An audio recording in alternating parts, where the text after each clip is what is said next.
Good morning. Welcome back. My name is Retabile. I'm a psychologist. I make YouTube videos about mental health, and I draw from my faith, my love for films, and other aspects of popular culture. Welcome back to another edition of Morning Thoughts. Good day to all of you watching this video from the future. I appreciate your time. I appreciate your attendance. And I would like to say some things this morning. So first of all, I have to be honest about the fact that the thoughts that I have this morning are not necessarily as well ordered as I would like them to be. It's something of a stream of consciousness that I want to actually express this morning. So I'm going to do the best that I can to be as organized as I can be, but please forgive me if what it is that I'm saying kind of comes and goes. So what is it? Well, for me, one of the experiences of our lives as human beings, and especially in the modern era, is that we have such a fascination and an idolization of people and experiences which are not ordinary. And this is something that the people who do videos from the School of Life, a brilliant YouTube channel, speak about. That an ordinary life is a good life, or can be a good life. That's an idea that I've been thinking about, wrestling, trying to figure out and just speak to myself about. And that's something of an idea that I wanted to discuss today, about the value of an ordinary life, but kind of taking it in a direction or a tangent that I think is relevant to the way I understand it. So what is that idea? The idea is the fact that throughout human history, the people that we learn about, the people who we are raised to believe are those that mattered, are famous people, first of all, are people who are prominent, and are people who achieved things that are extraordinary, that are out of the norm. And, historically speaking, these are the people with the funny hats. As I forget his name, the guy who is part of Vlog Brothers, is the people with the funny hats from Crash Course. The people with the funny hats are usually the people who are prominent in human history. Now, I don't have a problem with that, because there are people in this life who are able to achieve extraordinary things, and they deserve the acclaim, and they deserve to be learned about, and for a lot of the examples to be followed, and to be things that we value. Whether we're talking about monarchs, kings and queens, and emperors and empresses, people who became wealthy, or people who are extraordinarily talented, be they writers, actors and actresses, painters, or people who achieved extraordinary things on the sport field.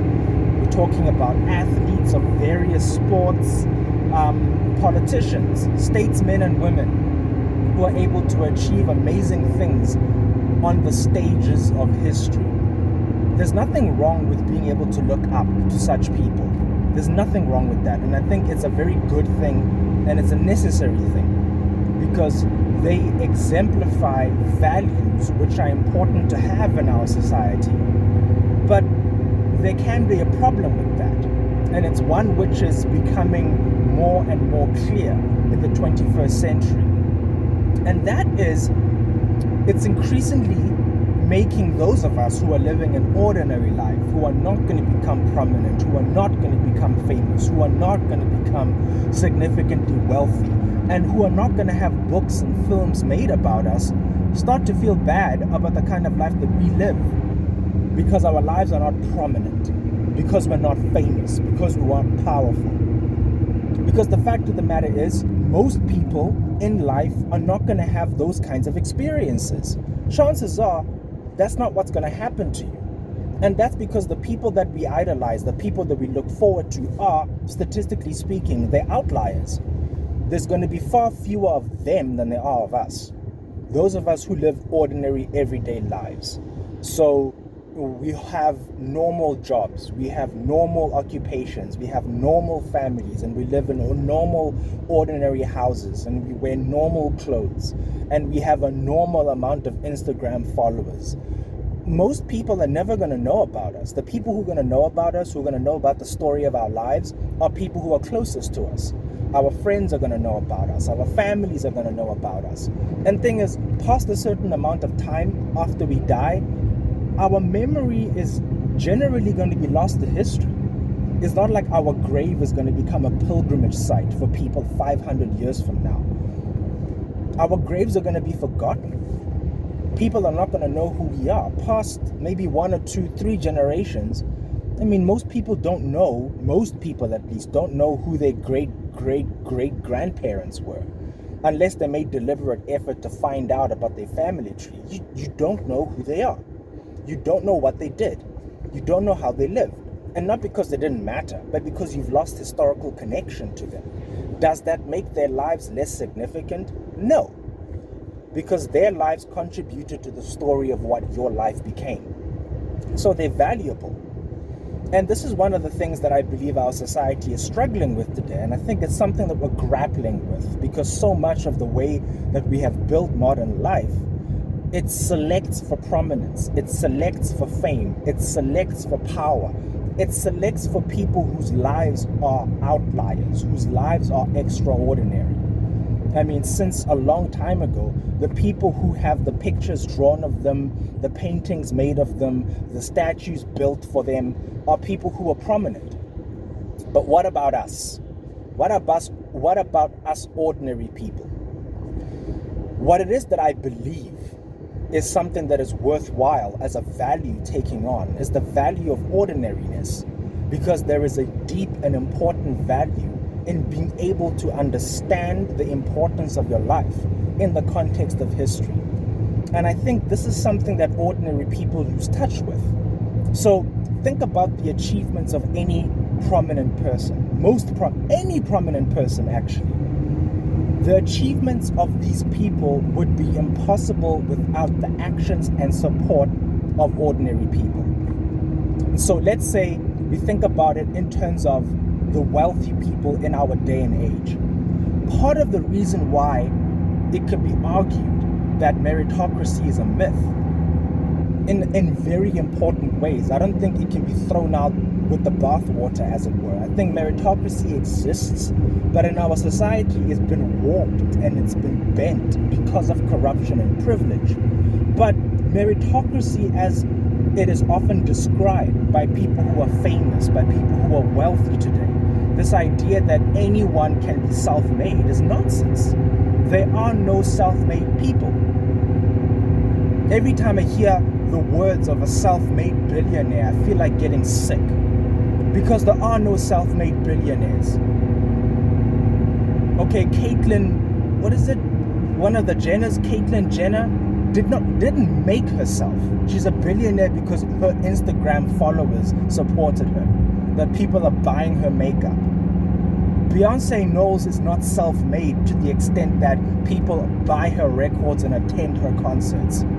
Elon Musk is not self-made to the extent that people buy Teslas and the government funds SpaceX.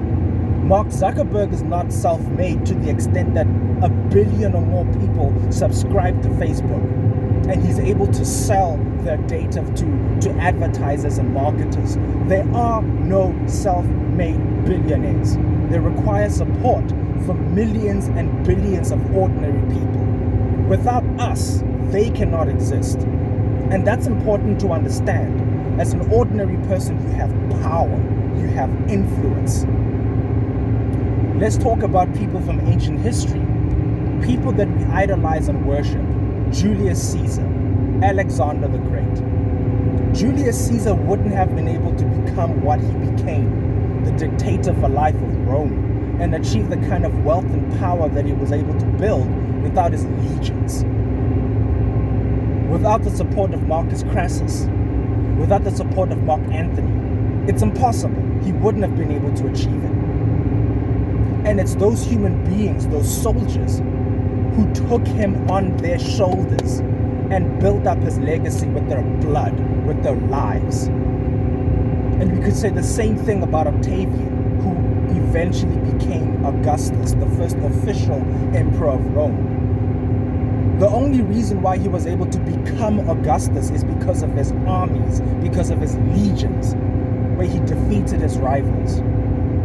And he didn't fight on those battlefields. The sacrifices and the blood and the lives of thousands upon thousands upon thousands of people was necessary in order for him to attain that wealth, in order for him to attain that power. And more than that, a lot of the power and a lot of the wealth that he had was inherited. He was Julius Caesar's adopted son. He inherited Julius Caesar's wealth.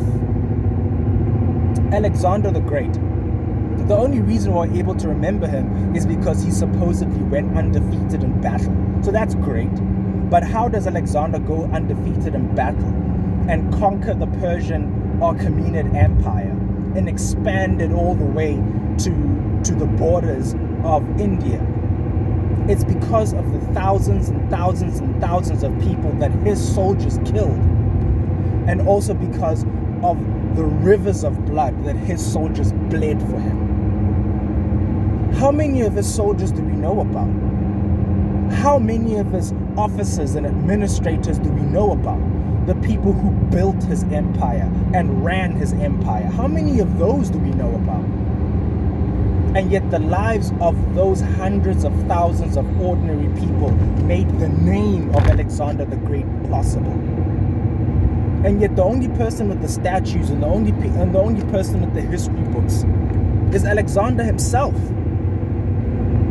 Not only is that fair, that's an injustice. And I think that's something that ordinary people forget about themselves. You have power, you have influence. And your ordinary life is very important in telling the story of humanity. Everything that an ordinary person does matters. The world needs ordinary teachers. The world needs ordinary doctors. The world needs ordinary babysitters. The world needs ordinary mechanics. The world needs ordinary cleaners. The world needs ordinary parents. The world needs ordinary children. And so it's very important, if you're engaged in the habit of comparing yourself to prominent people, you need to understand that the likelihood of you becoming prominent is very small. But that does not mean that your life is not meaningful, provided that you use your life for good. Put very basically, don't be a douchebag. Begin to find out what part of the story of humans, what part of the human story that you're going to be a part of, and live that part of your story as well as you can. Whether it's part of your profession, the kind of friend you are, the kind of parent you are, the kind of cousin, brother or sister that you are, live it well. And live it morally, and live it ethically, and live it healthy. Live the story of life as best as you can, because the extent to which you live your life well influences the outcome of history. And in a time like this, especially when so many more people in the world are struggling with mental illness, and I think a lot of the reason, that journalist, Johan Hari, in speaking about the difference between, or the similarities between junk food and junk values, it has to do with the fact that we've built a society that devalues ordinariness, where we're constantly looking up to prominent people, thinking that that's the only kind of life that matters, when it's not true.